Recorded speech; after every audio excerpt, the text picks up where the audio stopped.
It's Tuesday night. It's USFanTV. I am Pat, but he is not Chris. Nope, I would be the backup tonight because Chris decided he would get the flu. You can't go around licking water fountains and all that kind of stuff and expect that not to get the flu. That's the thing.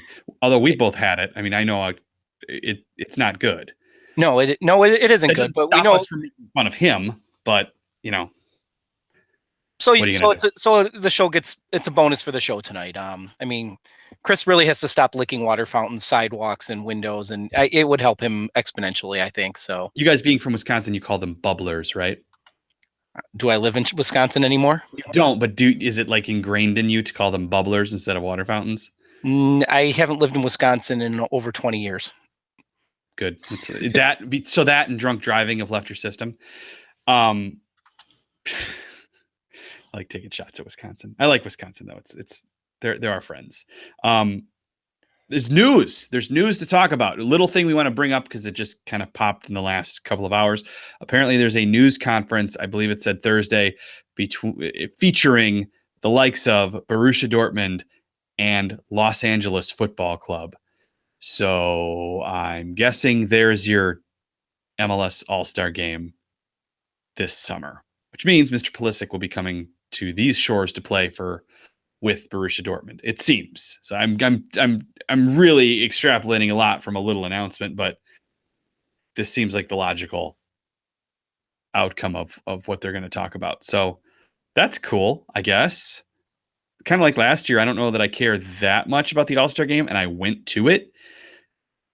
But it's all right. I like Borussia Dortmund. I would like to see them play, and I hope they play somewhere closer to me than Los Angeles, and maybe I would go see them. So see Mr. Pulisic in the black and the gold, assuming he's still playing in those colors at that time, and I think he will be. So what do you think of that? Do you care about any of that, the All-Star game opponent, if this truly is what it is?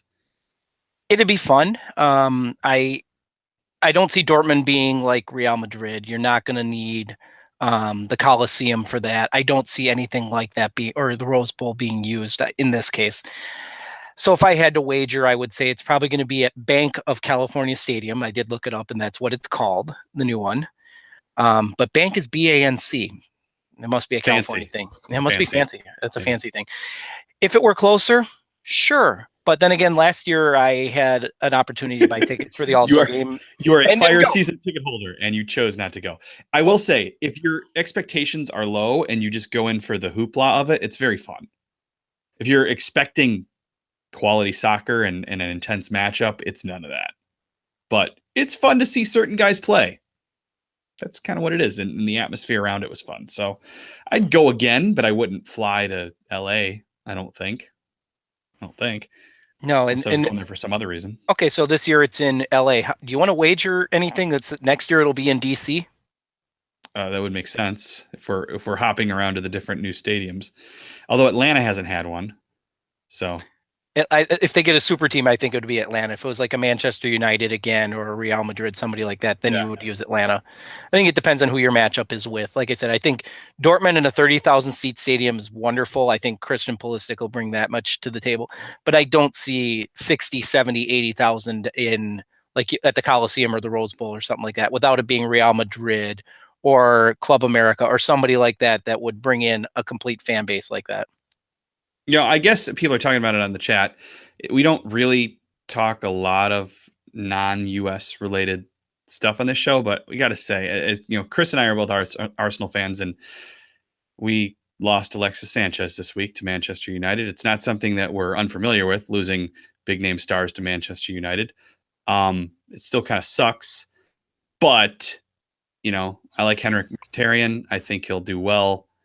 If we get Aubameyang from Dortmund, which makes me sad for Dortmund, which is probably my second favorite team, then that'll be good too, I suppose. But in the case of both players, Aubameyang and Sanchez, are they really leaving their teams, or have they already left? I mean, Sanchez had left. Exactly. Yes, Sanchez checked out, and so that's why the swap with United was a good deal, because you had on one side a player who had mentally checked out, on the other side Jose Mourinho brought in Mkhitaryan and didn't use him. We're talking about a guy who was Bundesliga Player of the Year, and then he barely used him. So I think that both sides benefit.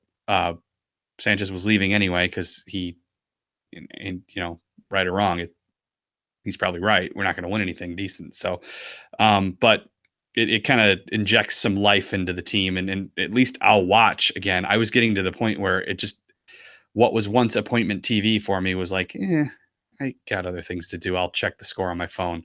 I'll watch again, especially if Aubameyang comes to North London. So we'll see. I'm wearing the sweatshirt, the Arsenal sweatshirt again, which means I'm not terribly ashamed to be an Arsenal fan right now. You should be, but it'll happen again. It always does. It's this. Oh, there's a bit of hope, and then the pressure's off, and then they'll go on a run, and then they won't actually. Maybe they'll win a domestic cup or something, but they're not going to compete for anything major. But you're a Chicago Fire fan. I mean, you're a U.S. national team fan. How excited would you be if the Fire won the Open Cup at this point? How excited were you when they won the Gold Cup? Okay, it was a little bit of a but it's still a trophy. At the end of the day, it's still a trophy. Yeah, it's what you play for. It's fine. But yeah, it begs the question, like, why do I even do this? Do you wonder this sometimes? Like, I like the game. I love the sport, but like, why am I putting myself through this? Think my teams are Arsenal, which is good, but definitely underperforms from what they should be. The U.S. men's national team, which is in its biggest lull of my lifetime, and the Fire, which were up until last season the worst team in MLS. If there was relegation, we would be in whatever the second division is. But the Fire bounced back a bit last year, showed some ambition, but it's just like, it's just disappointment after disappointment. And it makes me, sometimes I get into these ruts with soccer where I'm like, why am I caring about the outcomes of teams that I don't have any impact on? And then I realize, whatever, it's fun. I do a show on it on YouTube. Well, but then again, you're also friends with me and you are friends with Chris. So that shows mediocrity really is your forte in that sense. That's fair. Yeah. But why do we do it? Because we can. I mean, let's face it. That's the reason why you're a fan of any team, because you can be, because it's a distraction from the rest of life, and win, lose. And when they lose, it gives you something to be mad about, so you're not mad about something else. When they win, it's awesome. And when they lose, which for being a Fire fan and recently being an Arsenal fan is more times than not, seemingly, it gave you something. It gave you an outlet. It made the good times better. It made you remember, the good times even more. Like for Arsenal, for the longest time, when they didn't win, you were almost heartbroken. Now you're like, whoa, even the FA Cup's kind of cool because we're not going to touch the Premier League anytime soon. And unless you're named Manchester City, nobody's touching the Premier League anytime soon. So, people are talking about Bayern. I've always admired them a lot. Like, how there are teams you just hate, and then there are teams that maybe they're not your team, but you definitely admire them. Bayern has always been that team for me. If Christian Pulisic ended up there, as much as I like Dortmund, I think I could be persuaded to start cheering heavily for the Bavarians. But we'll see. For me, I'll just want to touch on Bayern because it does bring me back a bunch of years. When I was in college, for our upper level German classes, we had to read an article in German and do like either a short paper. I can't remember if it was a short presentation about it, but it could be on anything as long as it was in German. And I usually found the easiest thing to find in the internet, this is back in the Netscape days, was finding articles on Bayern Munich. So that's usually what I went with and I wrote about. And then from there, I kind of gravitated towards Hertha a little bit, but not as much. So, yeah, I guess if I had to pick a team in Germany, it'd be Dortmund or maybe Bayern, but I'm still, like every other league except for MLS and probably, Minneapolis City and then Guernsey, I don't know. I still got it. And the national team, of course, when they make the World Cup, I guess. Yeah, when they deserve it.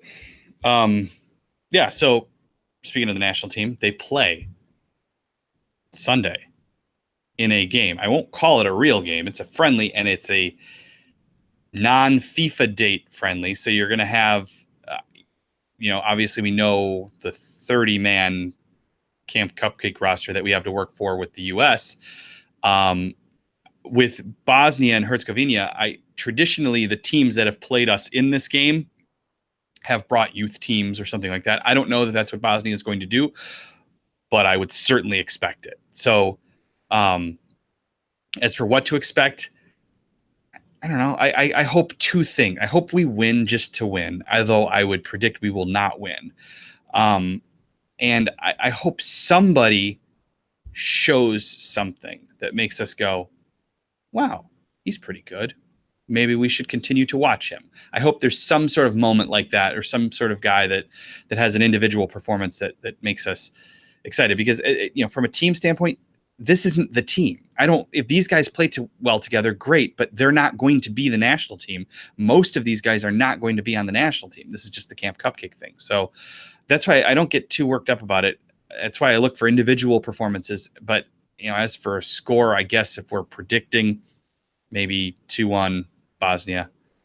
And remember, we've done poorly as of late playing against teams with an "and" in them. So since we have to take on both Bosnia and Herzegovina, just like we had to take on Trinidad and Tobago, yeah, it's a lot for us to handle. So I'm thinking a loss. Well, my first question for you, Pat, is can you kill spammers in the chat box? Take a look at that one. You got somebody who's they're trying to convert Leipzig and Alex there, and that's kind of scaring me a little bit. Could you just imagine Leipzig if he was like converted into like a holy roller like that? That'd be pretty damn scary. Yeah, I think I killed it. So there you go. So that said, oh, for fuck's sake, dude, get out of here. All right, but I guess my thought on the game would be, I agree with you about individual performances, but at this time, you're playing for nothing. So you cast the net far wide, let everybody get a little bit of experience in international games, and see if there's any sort of skill level or anything that meet up to it, that you keep trying some of these guys. So you throw 30 guys out there that aren't good or may not ever get another sniff at the national team. This is a chance to see if any of them can. Like you said, if you get one or two out of this that you can use going forward, perfect. If you can identify somebody who shows something, and I think back to what the Youth World Cup last year with Josh Sargent stepping up. I mean, it takes hey, let's see what's out there. What the hell? One or two of these guys can play. Great. You got a little bit to build on going forward. I don't anticipate it, but you never know. That's why you play games and you find out things, especially when you've got nothing to play for another year and a half. So it should be, since we have so much less this year, it should be that much more exciting and interesting that we actually have a game. But it doesn't really work that way, does it? I mean, I'll still watch and I'll still be interested to see what we see. And like you said, we'll go from there. Well, it's something to watch. What else will be on? If Sunday afternoon or is it Sunday evening, you're running up against college basketball games in a conference we probably don't care about, or the Pro Bowl. So is there really anything that is relevant at that point? So maybe it'll be worth checking out, but probably not. Yeah. Depends on how much beer is available and that kind of thing.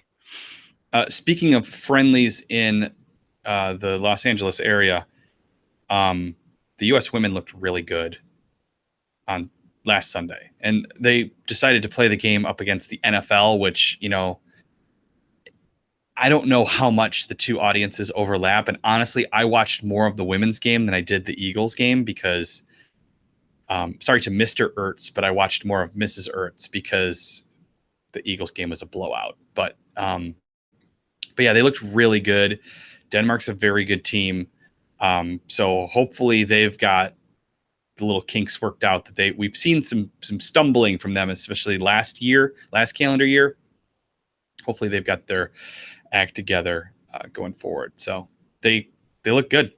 Is Chris still in Barcelona? He's drunk in a car. Zach, see, I feel like Chris with that answer. He's not. He's got the flu, but he may as well be. Chris is with hope. Leipzig wins. He's helping her with her presidential campaign. I just figured he had the clap. I mean, with Chris, it's most likely that's really what it is, and he's just lying about having the flu. His herpes flared up again. Jameson, I used to like the NFL a lot, and the more I watch it, you're right, I'm bored with it.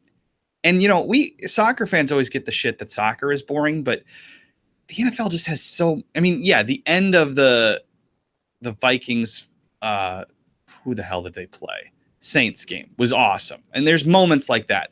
But to build up to that moment, there's so much downtime and commercials and everything that I can't do it anymore. I like aspects of it, but I'm having a harder and harder time watching NFL, and I don't know, for the first time in my life, I don't know that I'm going to watch the Super Bowl. So but you'll watch the Super Bowl because your wife will want to watch the commercials, so you'll watch the Super Bowl with her.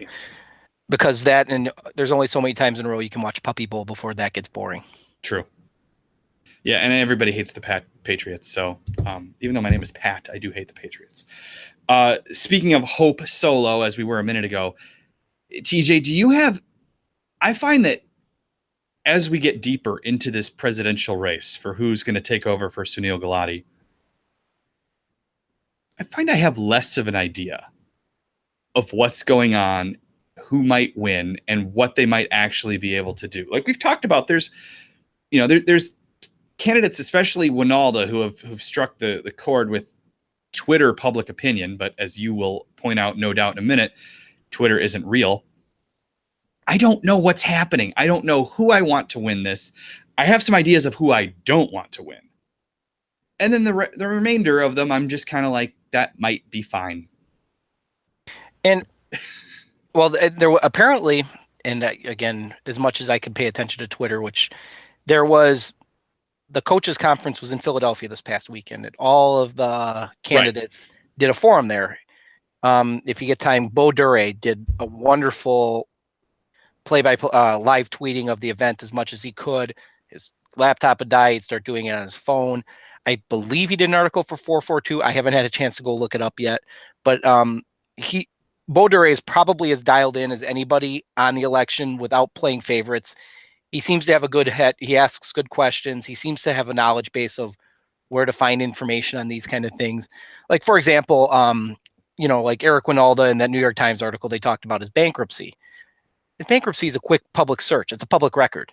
Right. It's not any, everyone's like, all his minions started talking about, they dug into all this dirt. No, they didn't. That's a quick search. You are exactly right. As a person who is a former investigative reporter, that's exactly what that was. It's all public record. It was a bankruptcy and a divorce. It's opening a court file, and you can look at it and you can ask him about it. And to Winalda's credit, he said, yeah, I need to be an open book if I'm running for essentially what is a public office. So now somebody mentioned on Twitter, what he's trying to say is that the news reporters need to do hit pieces like this on other candidates.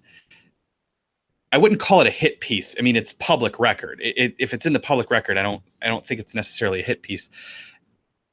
And that said, you can't really do a piece like that about all the other candidates. You could about Hope. There's a lot in the public record about Hope, obviously.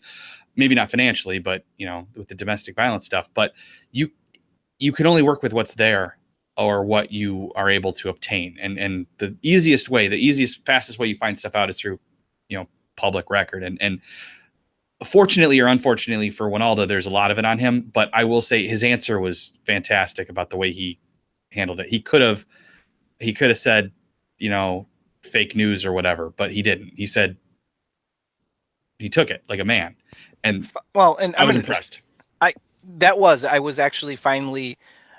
I'm never going to be a Winalda apologist. I'm never going to be on board with Eric Winalda. I don't think he's the best candidate in this field. I don't even think he's close. I get it. Everybody on Twitter loves him. I will give him credit for stepping up and saying, yes, that was me. And by the end of that article, he looked more sympathetic.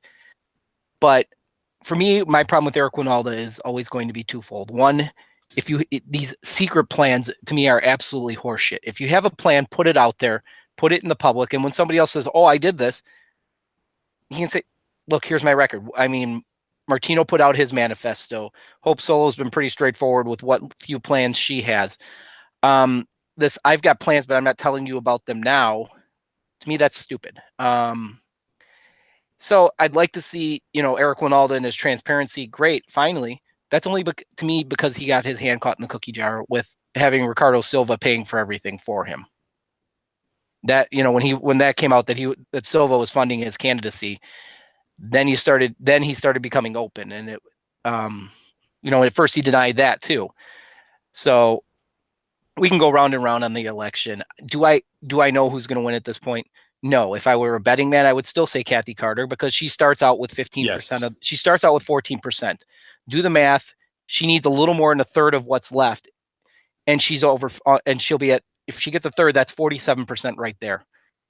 That ain't far to go to get over the top. So that's why I think it will be Kathy Carter. And do I think she's the best one out there? Probably not. Do I think she's that well qualified to do it? Yeah, I do. She understands and everybody rips her for her Soccer United marketing and their Illuminati tie-ins with MLS and all that stuff. We can go round and round. I'm not there to talk, but she knows how to run a large business. She knows how to keep egos in check when people are writing big ass checks. And I think that's something you probably need to have when you're running something like USSF. You need to keep your donors happy. I hate to say it. It sounds stupid, but that when you're looking for big money from people as donations, which USSF is a nonprofit, that's the type of person you need to run it. Yeah, and Alexi Laos was talking about whether being a soccer person is important and what it exactly means to be a soccer person, which got me thinking. Think of the two women in this race. You would probably say that Kathy Carter, many would say that she is not a soccer person, even though she's the president of some, which is a pretty major soccer position. And then Hope Solo, who is definitely by any measure a soccer person. Of those two, most people would probably rather still Kathy Carter because Hope may be crazy. But I think Kathy Carter's problem with a lot of people have, and I'm included in this, is that I don't want the status quo to continue. The status quo failed miserably, failed with qualification. It obviously failed with Jonathan Gonzalez, and we could talk about all the crap surrounding that in a minute that Hercules Gomez uncovered. But I don't want the status quo to continue. I don't think she's unqualified. I think she's definitely qualified. She's just not the person I would choose because I want some level of change. I don't think Eric Winalda can step up and deliver the level of change that he is promising to the people on Twitter that has them foaming at the mouth and supporting him, because there's a board. It's a nonprofit, and he has to answer to the board. If he were to unilaterally say, you are not our top division MLS, go do your own thing, we're blowing it up and doing an open pyramid, which I'm not against the open pyramid. I actually want it in the end. But if he were to do that, it would be devastating with the amount of money that U.S. Soccer would have to spend in lawsuits to, and from the NFL owners, essentially. And this was even said, I believe, in the candidate forum, and I can't remember which one said it. It made a comment. It was like, yeah, go ahead and do your open pyramid. Go ahead and say you have to conform to the FIFA calendar, and watch how quickly you get in front of 9 in DC, and how expensive getting in front of 9 at DC will be. USSF doesn't have that kind of money. You start looking at the owners of MLS, they have that kind of money, and they'll spend it. I agree there needs to be changes. I'm not going to sit there and say everything is hunky-dory and so on and so forth. I believe the changes, especially on the top, are starting to happen naturally. You have teams like Atlanta United coming in. They was it Boca Negra's academy they inherited? Because Boca could no longer run it without doing pay for play or something. So Atlanta United took on their academy. You see teams starting to put into the academy system because it's one way of developing cheap players. I won't say it's not. They're starting to put in the essential money because one does it. That's how you keep up. That's what forced Houtman to finally step up with the fire and go get Nelson Rodriguez. And as much as people criticize Nelson, my answer with Nelson is he knows how to game the system, and that's exactly what he's done. And that's why the Fire are at least sustainable, somewhat not as irrelevant as they used to be. But to say, I want to put one comment in on Kathy Carter, though, and to say that, she runs Soccer United marketing, so she's a soccer person. She played college soccer. Yeah, there's definitely You don't think she's been around the game? She played for William and Mary. She had 72 appearances with William and Mary. I'm sorry, that's a soccer player. When's the last time you played, Pat? When I was 31 in a men's league. Right. Does that mean That's the last time I formally played. I played a week ago, not not in any kind of formal setting. So my Alexi had it right. If to be running for USSF president, you're a soccer person. You can't not be. To go take an unpaid position, to go deal with the amount of bullshit they're going to have to deal with from everybody. You got to be a soccer person. You don't do this because it's, I want to be famous or. Yeah, no, I mean, that's true. The level of criticism, love or hate Sunil, and I think Sunil did a hell of a lot more good than he did bad, although he held on to Klinsmann too long. He basically did with the U.S. national team what Notre Dame did with Charlie Weiss. Held on, signed him, extended him too quickly, and it turned out not to be as good of a fit as you thought. Sunil is not a dumb guy. He's I think basic what we saw in last weekend. He's stubborn and arrogant in some ways. He's not a dumb guy. U.S. soccer has done quite well, especially from a business standpoint under his leadership. They've done great. Some of the things they've done are pretty terrible. I would argue, like, restricting World Cup qualifiers to small stadiums and then jacking the ticket prices up dramatically.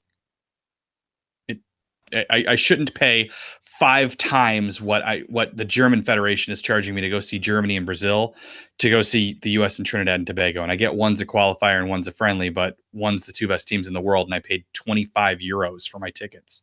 So U.S. soccer can be a little more fan friendly, especially now. But Sunil's not a dumb guy. I think that Sunil's definitely not accepting enough of the blame that, that he deserves for the Klinsmann situation and what happened since. And, right or wrong, I supported the Bruce Arena hire at the time. In hindsight, it probably was a terrible idea, but it's felt like change, and it felt like Bruce is one of the few guys who could bring stability. So it's easy to criticize in hindsight, but some of the decisions he made, I would have hired Jurgen Klinsmann. So, but he screwed it up in the end. So, but no, and the mistake with Klinsmann, I think even you probably would have said at the time, he got extended too quickly. There is a shelf, especially with national team coaches, there is a definite shelf life with how long they're effective for. It seems to be 1 cycle. You might get 1.5. You don't usually get 2 cycles. We've watched what happened when we've trotted out a manager for the 2nd cycle. It usually doesn't go as well. Right. So, Bob Bradley, Bruce Arena, their 2nd cycle was not nearly as good. So, I think that, like I said, I compare that to Charlie Weiss. The extension was it was way, way, way too quick. And the downside of it was, well, that's where we are now. So, but I agree. I thought Klinsmann or Arena was the hire you had to make. You needed somebody stable, somebody who understood the Confederation.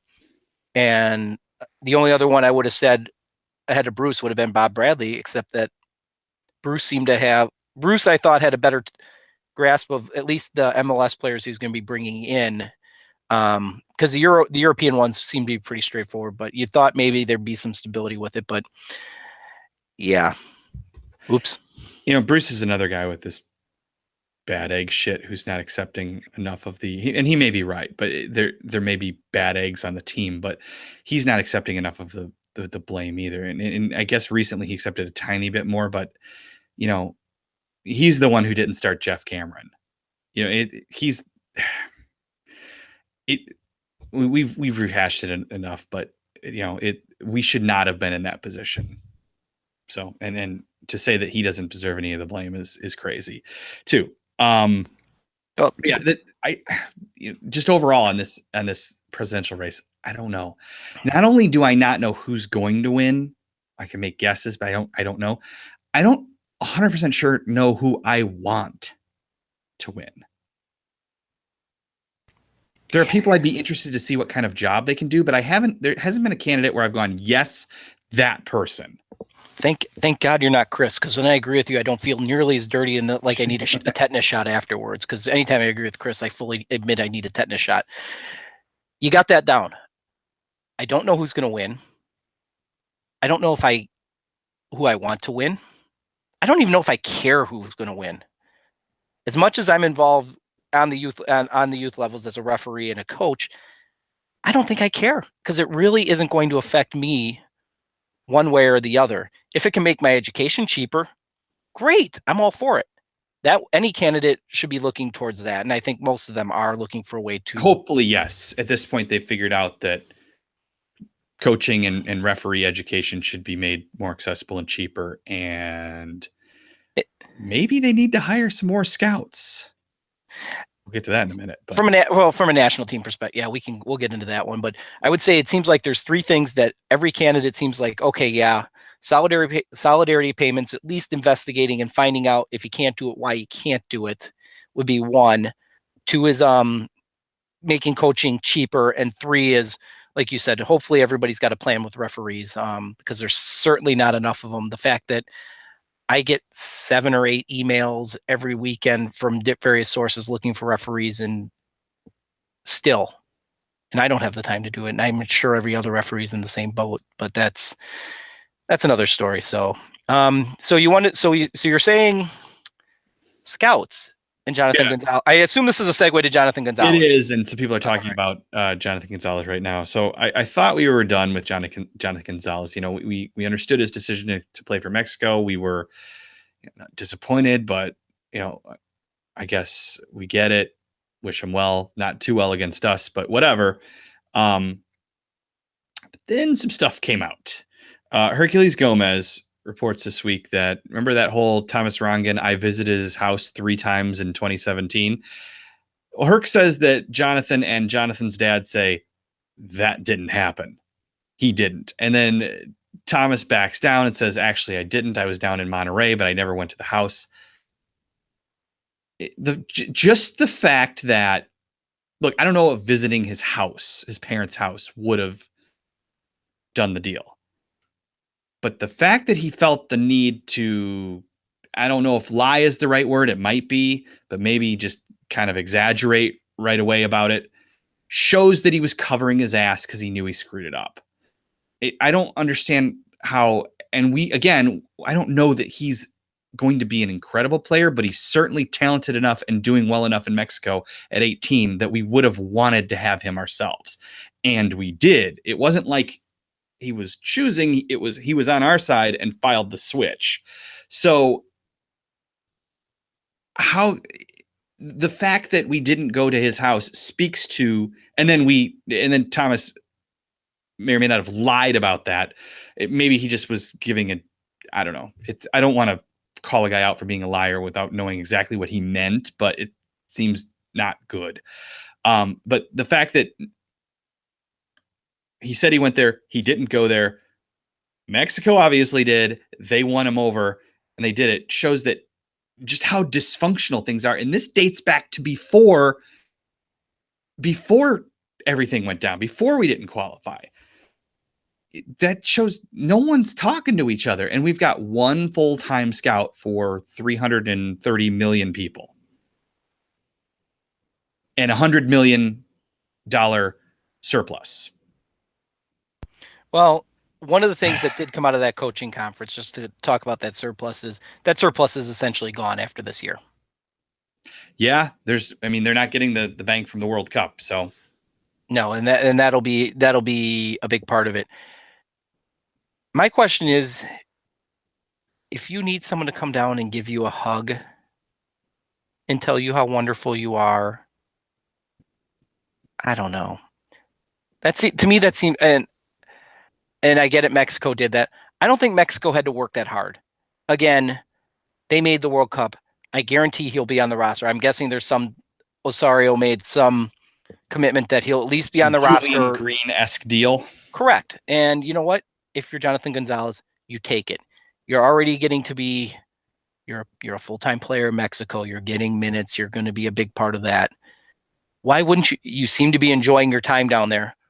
Why wouldn't you? That to me, that's the question is, even if Bruce Arena or Thomas Rongen or Tab Ramos, I don't care who, was living with the Gonzalez household, if I had to wager, I'm pretty sure he'd still be playing for Mexico now, because number one, they made the World Yeah, Cup. I agree. Number two, when you look at where his future is in terms of where he's playing, unless he's planning on making a jump to Europe very quickly, and I don't get that sense. Why wouldn't you? Yeah, and sort of like what we saw with Jesse Gonzalez, which was the opposite thing. My heart lies in whatever country is a come and get me cry to the other country. So it's a negotiating ploy. So maybe he thought he would end up with Mexico all along, playing in Mexico, the country that, gave him a shot as a professional. Well, and we don't get it. And I get what you're saying. You don't, maybe he shouldn't need someone to come and stroke his ego at his house. Maybe that doesn't mean anything, but it does to a lot of athletes who are used to having their egos stroked their entire life. So, and Anonymous has it right. I mean, he is calling me out saying, "Hey, all Alexis Sanchez really needed was for Wenger and Arsenal to keep fellatiating him, and that just stopped happening, and that's why he pouted and took his. Then he's going to let Mourinho fellatiate him for 20 minutes, and then that's definitely part of it. Then Mourinho will get bored with him. I mean, and you know what? You're probably right. This is that get off my lawn moment of, if you need your ego stroked, yikes. But that's, like I said, that's where I'm getting old, crusty. And these are professional athletes. They need their ego stroked. Well, so does Chris. Yeah, he does. That's why he's not on the show tonight. We didn't say how much we felt, how much sympathy we had for him for getting sick. So he felt the need to not come on the show. Couple of quick things we got to touch on before we go. Giassi Zardes was traded to the Crew, the Columbus / maybe future Austin Crew, for Ola Kamara. See what both those teams can do with those guys, but it might not be a bad thing for either guy. And Weston McKennie is out 6 weeks with an MCL slight rupture. I believe it was a slight rupture. So not good, but could be worse, obviously, for Weston. But we wish him well in his recovery. Well, I think the interesting thing with Zardes is the fact that it was Kamara for Zardes that wasn't it? Didn't LA LA had to pay to send Zardes, like it was Zardes and money and target money and in salary cap space. I think that's correct, right? That Kamara was the better of the two players in this, which just tells me how far Zardes has fallen, really.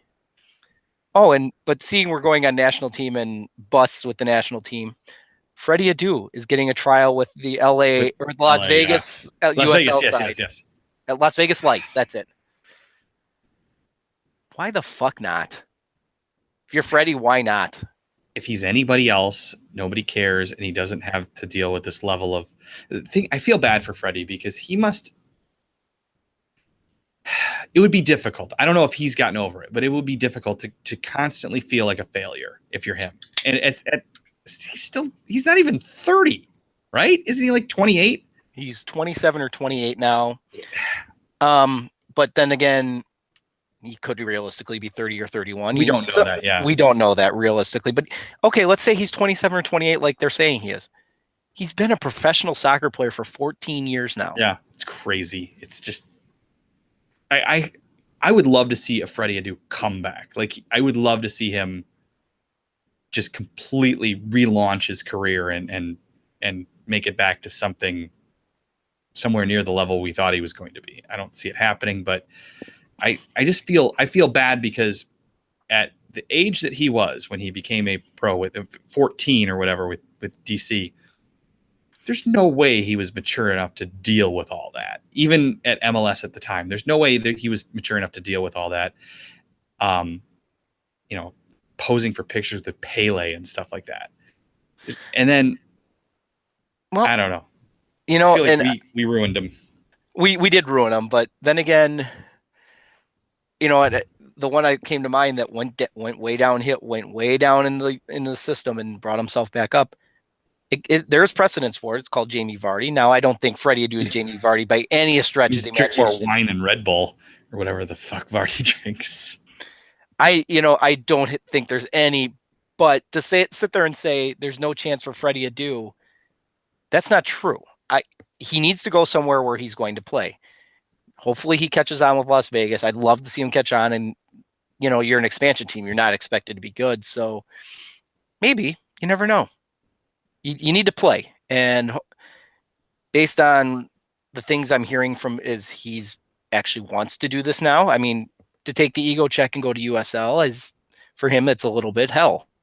If he had to go to, the PDL or USL 3 or whatever, I don't know. I'm 41. I played in here, Sunday League Hero last year, not this year so much, but the chance to play. That's all. If you love soccer and you love playing, who cares where it is? Who cares? I mean, you and I were paying to play still.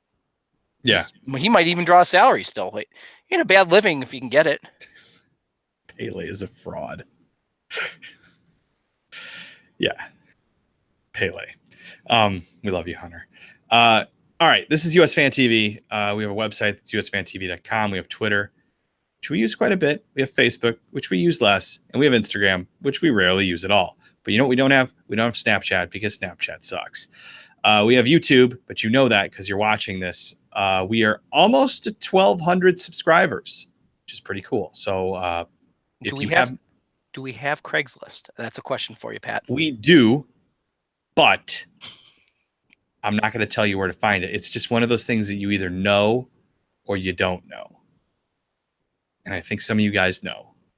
Anonymity knows. I know that.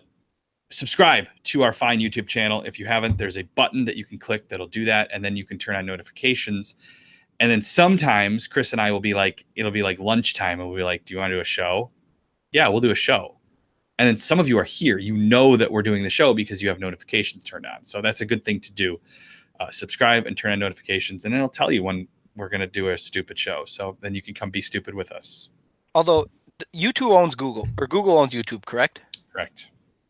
Then why does this one, and this is the only YouTube subscription that happens to, goes right to my spam folder? I'm just wondering about that. It's the only one. Yep. I blame Chris. That makes sense. That makes sense. All right. TJ, do you have any final words? I have no final words this evening. Chris, quit licking toilet seats. And bubblers. And bubblers. Nah, in the famous words of Chris Combs, you're done. All right. My final words are, they're not bubblers. They're drinking fountains. We'll see you. I guess we should figure this out. We'll see you, I would say, next Tuesday, but are we going to do a post-match show on Sunday? That's something that you people are going to have to ask Chris because I have yet to ask him. So maybe we'll see you Sunday. Maybe we'll see you next Tuesday. Until then. I'm doing Sunday League Hero babysitting again, so probably not me. Not you? Then it's got to be me. Sorry, guys. You guys can go with the minor leagues. We'll see. All right. Thanks. You're done.